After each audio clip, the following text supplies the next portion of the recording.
100% fees రాయితీతో AI నేర్చుకోవాలనుకుంటున్నారా? Attend quality thought gen AI test 2025. Hi అండి, ఈనాడు దిల్సే విత్ మీ అంజలిలో చాలా రోజులుగా మీరు అంటున్నారు, మీరు నమ్మరు, చాలా మందిని మేము అడుగుతుంటాం. ఏంటంటే మేడం ఇంటర్వ్యూ ఇవ్వండి, సార్ ఇంటర్వ్యూ ఇవ్వండి అని అడుగుతుంటాం. వాళ్ళు పోస్ట్పోన్ చేస్తూ ఉంటారు. మీకేమనిపిస్తుంటుంది, అంజలి గారు ఎవరైనా మిమ్మల్ని ఎన్ని రోజుల నుంచి అడుగుతున్నామండి అనే చెప్తారు అని. బట్ నిజంగానే నేను మీ ముందే అడుగుతాను. పోనీ ఫస్ట్ అదే గెస్ట్కి వెల్కమ్ చెప్పేద్దాం. సివిల్ సర్వీసెస్ సిరీస్లో భాగంగా శ్రీజ గారు ఆల్ ఇండియా 20th ర్యాంక్ సాధించి నిజంగా చాలా proud of you. Thank you so much for your coming. Thank you. నిజం చెప్పండి, ఎన్ని రోజుల నుంచి అడుగుతున్నాను? మీ రిజల్ట్స్ వచ్చినప్పటి నుంచి అడుగుతున్నానా, అవునా కాదా? వాళ్ళ కోసం వాళ్ళు అంటున్నారు. మొన్న ఎవరో కింద కమెంట్ పెట్టారు, అంజలి గారు అందరినీ ఇలాగే అంటారంటే మరి నిజంగానే అందరినీ అడుగుతున్నాం కదా, దట్స్ ట్రూ కదా. ఎన్ని నెలలైంది మీ రిజల్ట్స్ వచ్చి చెప్పండి? నెల అంతే. సో నెల రోజుల నుంచి నేను మిమ్మల్ని ఫాలోఅప్ చేస్తున్నాను. లక్కీలీ అదృష్టానికి వాళ్ళు మీరు సిటీలో ఉండబట్టి టక్కనే నేను మిమ్మల్ని ఈరోజు ఎంట్రీ చేయగలుగుతున్నాను. చాలా సన్నబడ్డారు, you are looking so beautiful. Thank you so much. You made my day today. ఏమిటి విశేషం చెప్పండి. అసలు నేను మీది మాక్ ఇంటర్వ్యూ సెన్సేషనల్ అయింది. మీ మాక్ ఇంటర్వ్యూ కొన్ని ల్యాక్స్ ఆఫ్ వ్యూస్ వెళ్ళిపోయింది, తెలుసా మీకు? చూసారా, చూడలేదా? చూసానండి, నా మాక్ ఇంటర్వ్యూ కదా, నేను ఫస్ట్ చూసాను. సో అప్పటికి ఇప్పటికీ మీలో చాలా మార్పు వచ్చింది కదా, ఫిజికలీ మెంటలీ మీలో చాలా మార్పు చూస్తున్నాను. I'm so happy to see you like this really. Thank you. మర్చిపోయాను చెప్పడం, బేసిక్గా డాక్టర్ తను, బట్ ఇప్పుడు సివిల్ సర్వెంట్ అయ్యారు. తన జర్నీ గురించి తన మాటలోనే పూర్తిగా తెలుసుకుందాం. యా, మీరు పుట్టింది వరంగల్, ఎడ్యుకేషన్ నిమిత్తం హైదరాబాద్ వచ్చేసారు. అక్కడి నుంచి మొదలుపెట్టి యాజ్ ఆన్ టుడే వరకు మీ జర్నీ తీసేసుకుందాం టోటల్గా. ఎస్, అమ్మ నర్స్ అని, తర్వాత నాన్నగారు హోండా షోరూంలో, హోండాలో సీనియర్ సేల్స్ మేనేజర్గా వర్క్ చేస్తున్నారు. సో ఒక మామూలు మధ్యతరగతి కుటుంబం నుంచి మీరు ఎంబీబీఎస్ చేసినా, ఈరోజు సివిల్ సర్వీసెస్ చేసినా కూడా such a great achievement really. So doctor అవ్వడానికి అమ్మ వాళ్ళు చూస్ చేసుకున్న ప్రొఫెషనా, ఇది మీరు చూస్ చేసుకున్న ప్రొఫెషనా అంటే ఏం చెప్తారు? ఫస్ట్ అండి, ఆర్డినరీ ఫ్యామిలీ, ఇది అన్నీ ఎవ్రీథింగ్ ఇస్ సబ్జెక్టివ్ అండి. మనం ఎలా అనుకుంటే మనం అలా అవుతాం. మన థాట్స్ విల్ మేక్ పర్సన్ అంటారు కదా. ఫ్యామిలీ బ్యాక్గ్రౌండ్, లిమిటేషన్స్, ఇవన్నీ మనం అనుకునే ధోరణి, మన ఆలోచన ధోరణి మీదనే ఆధారపడి ఉంటుంది.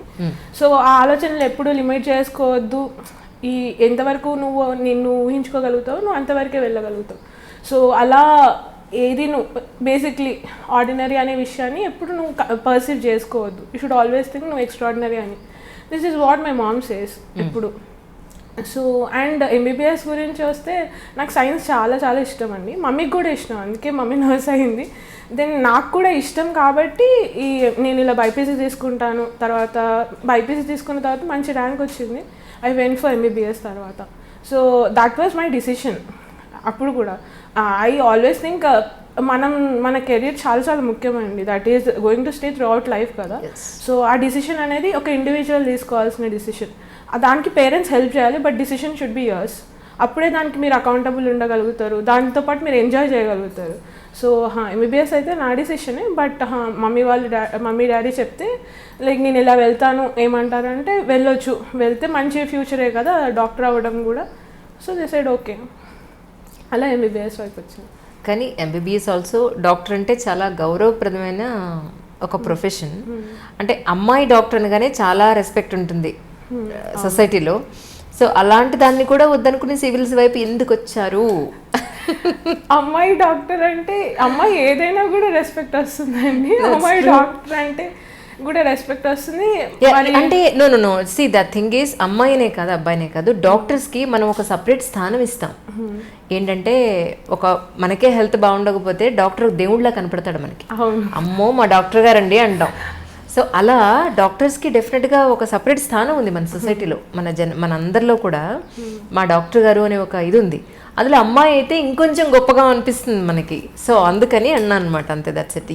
తక్కువ ఎక్కువ అని కాదు, మళ్ళీ మీరు తప్పుగా అనుకున్నారు. No, it's not that. But in generally ఏంటంటే మామూలుగా డాక్టర్ అనే ప్రొఫెషన్కే ఒక ప్రత్యేక స్థానం ఉంది మనకి. సో అలాగే సివిల్ సర్వీసెస్ కూడా. సో అంటే మీరు, నాకు తెలిసినందుకు మీరు చాలామంది చెప్పడం ఏంటంటే, మీరు డాక్టర్గా వర్క్ చేసినప్పుడు చాలా ఇష్యూస్ చూసి ఇది సరిపోదు, ఒక సివిల్ సర్వెంట్ అయితే ఇంకా ఎంతో సేవ చేయొచ్చు, ఇంకా నా పరిధి కూడా పెరుగుతుంది అని మీరు నిర్ణయం తీసుకున్నారని. సో ఆ పరిస్థితులు ఏంటంటే ఏం చెప్తారు? పరిస్థితులు అంటే చాలా ఉంటాయండి. మీ ఒక బేసిక్లీ నాకు అనిపిస్తుంది ఎంబీబీఎస్ చేయకుండా సివిల్ సర్వెంట్ అవుతావా మళ్ళీ ఒక ఛాన్స్ వస్తే అని ఒక మాక్ ఇంటర్వ్యూలో అడిగారనమాట, ఇంటర్వ్యూలో రియల్గా. అప్పుడు నాకు స్పాంటేనియస్గా ఆన్సర్ వచ్చింది, లైక్ లేదు నాకు మళ్ళీ ఎంబీబీఎస్ చేయాలనే ఉంది, అది 5.5 ఏళ్ళైనా నేను మళ్ళీ చేసి యూపీఎస్సీకి వెళ్తాను. ఎందుకంటే నాకు ఎంబీబీఎస్ చాలా నేర్పింది. అది అక్కడున్న ల్యాక్యూనే ఉండొచ్చు, లేకపోతే దాంట్లో ఉన్న ప్లస్ పాయింట్స్ ఉండొచ్చు. మీరు హాస్పిటల్లో చాలామంది పేషెంట్ చూస్తూ ఉంటారు, వాళ్ళు మీకు చాలా లెసన్స్ చెప్తూ వెళ్తారనమాట. వాళ్ళు పడుతున్న సఫరింగ్ కానివ్వండి, లేకపోతే వాళ్ళు ఆ సఫరింగ్ నుంచి ఎలా బయటకు వస్తున్నారు. అలాగే తర్వాత నేను కూడా లైక్ నాన్నగారిని సెకండ్ ఇయర్లో హాస్పిటల్లో జాయిన్ చేయాల్సి అవసరం వచ్చింది ఒకసారి ఓజిహెచ్లో. అప్పుడు నేను ఒక డాక్టర్ లాగా ఉన్నప్పుడు ఒక వేరే పిక్చర్ చూశాను అనమాట. లేదు ఇలా అన్నీ అవుతుంది, ఇది నార్మలే, ఇలా ఉండడం, ఈ పేషెంట్స్ ఇలా ఉండడం నార్మలే, ఎంత నార్మలే కదా అని అనిపించింది. కానీ ఒక పేషెంట్ అటెండర్ అయినప్పుడు ఆ పేషెంట్ సఫరింగ్ని అలా చూసి with what ever health care sector we had, that was different మొత్తం. లేదు అలా ఎలా ఉంటుంది అని అప్పుడు క్వశ్చన్ లోపల అడగడం స్టార్ట్ చేశాను అనమాట. సో ఇది నేను ఎందుకు ఫీల్ అయ్యా, అదే అంటారు కదా సఫరింగ్ ఇస్ పర్సనల్ అంటారు కదా, అర్జున్ రెడ్డిలో చెప్తారు suffering is so personal. So when I suffered it I understood pain of each and every patient, not as a doctor but as a patient attender ఏమో.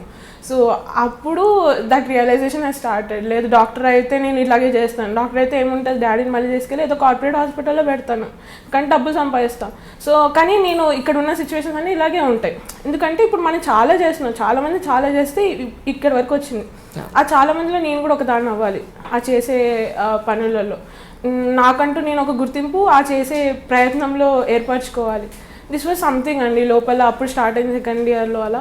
దెన్ ఇంటర్న్షిప్లో I took a decision, లేదు doctor అయితే ఇలా 4 గోడల మధ్యలో ఉండాల్సిన నేను చేయలేను, లేదు కొంచెం డేరింగ్గా స్టెప్ వేద్దాం, అయితే లేకపోతే లేదు, బట్ అట్లీస్ట్ సాటిస్ఫాక్షన్ ఉంటుంది కదా ఫ్యూచర్లో, అరే ఏం చేయలేదు కొంచెం డేరింగ్ స్టెప్ తీసుకోవాల్సి ఉండేది అని అనిపిస్తుంది కదా అని. సో అప్పుడు డిసైడ్ అయ్యా అలా సివిల్ సర్వీసెస్ అయిపోద్దామని. కానీ సింగిల్ అటెంప్ట్లో సాధించారే కదా, ఎలా సాధ్యపడింది అంటే ఏం చెప్తారు? సింగిల్ అటెంప్ట్ యాక్చువల్లీ యూపీఎస్సీలో సింగిల్ అటెంప్ట్లో రావాలని ప్రతి ఒక్కరు అనుకుంటారండి. లైక్ వచ్చే వాళ్ళందరూ ఫస్ట్ అటెంప్ట్లో క్లియర్ చేసేద్దాం, ఇంత 5-6 ఏళ్ళ నేను ఎందుకు 5-6 ఏళ్ళు పడుతుంది నాకు అనుకునే వాళ్ళే వస్తారు యూపీఎస్సీకి కూడా. నేను కూడా డిఫరెంట్ ఏం కాదు వాళ్ళలాగే. సో కాకపోతే నేనేమనుకున్నానంటే సరే ఫస్ట్ అటెంప్ట్లో చేయాలి, ఎందుకంటే మనకి ఎక్కువ ఆపర్చునిటీస్ తొందరగా చేసే అవకాశం వచ్చేస్తుంది ఫస్ట్ అటెంప్ట్లో చేస్తే. సో అలాంటప్పుడు నేను చేసే తప్పుల్ని గ్రహించడం కాదు, అందరూ ఏం తప్పులు చేస్తున్నారు అది కూడా తెలుసుకోవాలి, అప్పుడు ఆ తప్పులు నేను మళ్ళీ రిపీట్ చేయను. సో ఆ ఫస్ట్ మల్టిపుల్ అటెంప్ట్స్ ఇస్తున్న వాళ్ళు ఏం తప్పు చేస్తున్నారు అది కొంచెం ఎనలైజ్ చేసేవాడిని. దాన్ని తర్వాత నా సీనియర్స్ కూడా ఉన్నారు చాలామంది. నా school senior actually first Pravalika అని, షీఈస్ వర్కింగ్ ఇన్ ఐటీ ఇప్పుడు బెంగళూరులో. I O lot of thanks for her. ఎందుకంటే అక్క ఫస్ట్ నేను వెళ్ళాను అక్క దగ్గరికి వెళ్ళి I said I wanted to move to UPSC అంటే in spite of she not doing it few times in prelims అక్క చెప్పారు లేదు యూపీఎస్సీ చాలా కష్టమే కానీ నువ్వు అంత ఆర్ట్స్ కూడా పెట్టాలి. ఇలా వాళ్ళు నేర్చుకున్నవి చాలామంది దగ్గర వెళ్ళి మాట్లాడినప్పుడు వాళ్ళు చేసిన తప్పులు చెప్పారనమాట ఓపెన్గా, లేదు శ్రీజ ఇవన్నీ చేయకపోతే నీకు కూడా వస్తుంది ఫస్ట్ అటెంప్ట్లో అని. సో కూడా డూస్ అండ్ డోంట్స్ ఏం చెప్పారు చెప్పండి. డూస్ అండ్ డోంట్స్ అంటే ఫస్ట్ థింగ్ అండి ఏమిటంటే కోచింగ్ స్టార్ట్ చేస్తారు కొంతమంది, మధ్యలో వదిలేస్తారు, లేకపోతే స్టార్టే చేయరు. ఇలాంటివన్నీ కన్ఫ్యూజన్ వద్దు, ఏదైనా take coaching or don't take coaching అన్నట్టు. కోచింగ్ ఫినిష్ చేసేద్దాం, ఫస్ట్ అటెంప్ట్లో అవుతుంది, లేకపోతే ఆ కోచింగ్ అట్లీస్ట్ బేసిక్ ఐడియా లేదు కాబట్టి నాకు వచ్చేస్తుంది అని నేను అప్పుడు డిసైడ్ అయ్యా. అదొకటి. ఇంకొకటి ఏంటంటే న్యూస్ పేపర్ చాలామంది లైట్ తీసేసుకుంటారు, రోజు చదివేది కదా ఎందుకు చదవాలి అని ఒక డౌట్ ఉంటుంది. సో వాళ్ళు చెప్పారు లేదు న్యూస్ పేపర్ చాలా ముఖ్యం, ఎందుకంటే ఫ్లో ఆఫ్ ఐడియాస్ ఇస్తుంది నీకు. సో ఆ ఫ్లో ఆఫ్ ఐడియాస్ నేను మెయింటైన్ చేసుకోవడానికి న్యూస్ పేపర్ ప్రతిరోజు చదవాలి. అండ్ నెక్స్ట్ థింగ్ వచ్చేసి యూపీఎస్సీలో చాలా ఇంపార్టెంట్ ఏంటంటే రివర్స్ ఇంజనీరింగ్. ఏంటి, సిలబస్ని చూస్తారు, సిలబస్ని చదువుతారు, కానీ పేపర్ అలా రాదు. పేపర్ దాని బేసిస్ మీద వస్తుంది. సో మీరు బేసిక్గా యూపీఎస్సీ పేపర్స్ని అనలైజ్ చేయాలి అలాంగ్ విత్ సిలబస్. ఇది రివర్స్ ఇంజనీరింగ్ అంటారు దాన్ని. సో ప్రిలిమ్స్లో వస్తున్న క్వశ్చన్స్ బట్టి ఎక్కడి నుంచి ఎక్కువ వస్తున్నాయి అంటే ఆ ట్రెండ్ మనం ఎలాగైనా గుర్తుపట్టలేము అనుకోండి. యూపీఎస్సీ ట్రెండ్ సెట్టర్ అది ప్రతి ఇయర్ ఒక కొత్త ట్రెండ్ క్రియేట్ చేస్తుంది. బట్ అట్లీస్ట్ ఒక ఐడియా వస్తుంది, లేదు ఇవన్నీ సబ్జెక్ట్స్ చదవాలి అని. అండ్ మెయిన్స్లో కూడా అదే, ఆన్సర్ రైటింగ్ ఇంపార్టెంట్, కానీ ఆప్షనల్లో టెస్ట్ సిరీస్ కూడా ఇంపార్టెంట్. ఆప్షనల్ చాలామంది ఏంటంటే చదువుదాంలే తర్వాత, ఎందుకు టెస్ట్ సిరీస్ రాయడం అవసరం, మన ఆ సబ్జెక్టే కదా ఇలా చాలా అనుకుంటారనమాట. లేదు ఆప్షనల్ చాలా ముఖ్యం, ఎథిక్స్ కూడా చాలా ముఖ్యం అని చెప్పారు కాబట్టి starting optional and ethics finish చేసుకొని I started with main subjects అనమాట ప్రిపరేషన్ టైంలో. సో నాకు మళ్ళీ టెన్షన్ రాలేదు ఆప్షనల్ అవ్వలేదే, ఎథిక్స్ అవ్వలేదా అని. అండ్ నెక్స్ట్ థింగ్ వాజ్, నువ్వు మెయిన్స్ రాయాలనుకుంటేనే ప్రిలిమ్స్ రాయి, ఇది ఓపెన్ థింగ్. నువ్వు మెయిన్స్ రాయాలనుకుంటే ప్రిలిమ్స్ రాసి చేసేది ఏముంది, ఏదో ఒక ర్యాంక్ వస్తే మళ్ళీ రాస్తావు. ఈ లూప్లో పడే ముందు చెప్పుకో నీకు నువ్వే, మెయిన్స్ రాస్తాను నేను ఈసారి, ర్యాంక్ ఏదైనా రాని కానీ నేను మెయిన్స్ రాస్తాను బాగా. సో ఇలా కూడా చెప్పారనమాట. సో ఇవి కొన్ని టేక్ అవేస్, వాళ్ళు నేర్చుకుంది నాకు చెప్పింది కూడా. ఇంకా రిసోర్సెస్ కూడా చెప్తారు, ఈ సబ్జెక్ట్ నుంచి ఇలా చదవాలి, ఈ సబ్జెక్ట్ ఇది చదవాలి అని. సో అలా వాళ్ళు చెప్పారనమాట. ఎన్ని సంవత్సరాలు అయిందండి ప్రిపరేషన్ మీరు స్టార్ట్ చేసి? నేను యాక్చువల్లీ ఇంటర్న్షిప్లో ఈ డిసిషన్ తీసుకున్నానండి. 2018లో ఇలా మా సీనియర్స్తో మాట్లాడడం, అసలు యూపీఎస్సీ అంటే ఏంటో కూడా తెలియదు. సో స్ట్రాటజీ ఎలా డివైజ్ చేయాలి, 2018 to 19 నా ఇంటర్న్షిప్. సో 19 తర్వాత ఇంటర్న్షిప్ తర్వాత ఇమీడియట్గా వెళ్ళాలి కదా, నేను టైం వేస్ట్ చేసుకోలేను. I wanted to enter into field తొందరగా. సో నేనేమనుకున్నా అంటే ఇది గ్రౌండ్ వర్క్ చేసేసుకుందాం ఇంటర్న్షిప్లో, ఎందుకంటే ఇంటర్న్షిప్ చాలా ప్రెషియస్ ఒక డాక్టర్కి. 4.5 years మొత్తం చదివాక అది మొత్తం మీరు ఇంటర్న్షిప్లోనే you'll enjoy it on ground అనమాట. సో ఇంటర్న్షిప్ని వదిలేసే ప్రసక్తే లేదు, ఐ విల్ ఎంజాయ్ ఇట్. కాకపోతే గ్రౌండ్ వర్క్ చేస్తాను సివిల్ సర్వీసెస్కి, ఏం బుక్స్ చదవాలి, స్ట్రాటజీ ఎలా ఉండాలి, టైం లైన్ ఎలా పెడదాం, ఇలాంటివన్నీ నేను ఈ టైంలో చేసేస్తాను అని అనుకున్నా. సో అది 2018 to 19 చేశాను. 19లో ఐ స్టార్టెడ్ వర్కింగ్. ఇంకా బికాజ్ నాకు టైం లైన్ ఉంది, రిసోర్సెస్ ఏమనుకున్నాను అనుకున్నాను కాబట్టి 2019 to 20 చదివాను. కోవిడ్ వల్ల ఇంకొంచెం టైం వచ్చి ఏది వచ్చినా ఇంకా మనకి అనుకూలంగా మార్చుకోవాలి. That was what covid taught us also. So దొరికిన టైంని ఇంకొన్ని టెస్ట్ సిరీస్ రాయడం, అరే ఇంత టైం వస్తుంది, ఇంకొక అటెంప్ట్ వేస్ట్ చేయని అవసరం లేదు, ఈ అటెంప్ట్లోనే చేసే ఛాన్సెస్ ఉంటాయని. మీరు అన్నారు కదా చాలా పక్కపడారని, అది కూడా కోవిడ్ వల్లే మళ్ళీ టైం దొరికింది ఇంకా వర్కౌట్ చేయడానికి. సో అలా ఇంకా కోవిడ్ వచ్చింది అప్పుడు మీకు? కోవిడ్ కాదా? అచ్చా, మీకు టైం దొరికింది, మొత్తం కూర్చుని చదవడం వల్ల ఇంత సన్నబడ్డారు ఇప్పుడు? లేదు, వర్కౌట్ కి టైం దొరికింది. కోవిడ్ వల్ల ఇంటర్వ్యూస్ కూడా పోస్ట్ పోన్ అయ్యాయి. అచ్చా, సో ఇంకొంచెం టైం ఫర్ వర్కౌట్ వచ్చింది. Okay okay, right I got it now. కానీ ట్రెమెండస్ చేంజ్ కదా. మీ మాక్ ఇంటర్వ్యూస్ చూస్తే పాతవి, శారీ కట్టుకున్న మాక్ ఇంటర్వ్యూ. సరే, ఇప్పుడు మీరు ఒకటి చేయాల్సిందే, మాక్ ఇంటర్వ్యూలో మీరు ఒక పాట పాడారు, ఇప్పుడు ఒక చిన్నది అట్లీస్ట్ మాక్ ఇంటర్వ్యూలో పాడిందే పాడతారా? సరిగా లేదు, ఏం పర్వాలేదు, శ్రీజ గారు ఎలా పాడి ఎడిట్ చేసుకోండి. ఏ పాట పాడతారు? 2 lines పాడు. సంగీతం నేర్చుకున్నారా? అవునా? మీరే కదండి అడిగింది. ఎస్ కరెక్ట్ కదా, నిజం. యా, నాకు ఆ పాట మాత్రమే గుర్తుంది, నాకు క్వశ్చన్ ఇవేం గుర్తులేవు నిజంగా. యా, కానీ పాట గుర్తుంది నాకు. మీ ఇష్టం, మీరు ఏది కంఫర్ట్గా మీరు ఫీల్ అయితే అది. యాక్చువల్లీ గొంతు బాగాలేదు, సీజన్ ఎఫెక్ట్. గొంతు బాగాలేదు, ఏం పర్వాలేదు. యా, ఎక్స్క్యూజ్, డిస్క్లైమర్ ఇస్తున్నాను, మీరు ఎడిట్ చేసుకోవచ్చు, లేకపోతే ఫాస్ట్ ఫార్వర్డ్ చేసుకోవచ్చు. డన్. अजीब दास्ता है,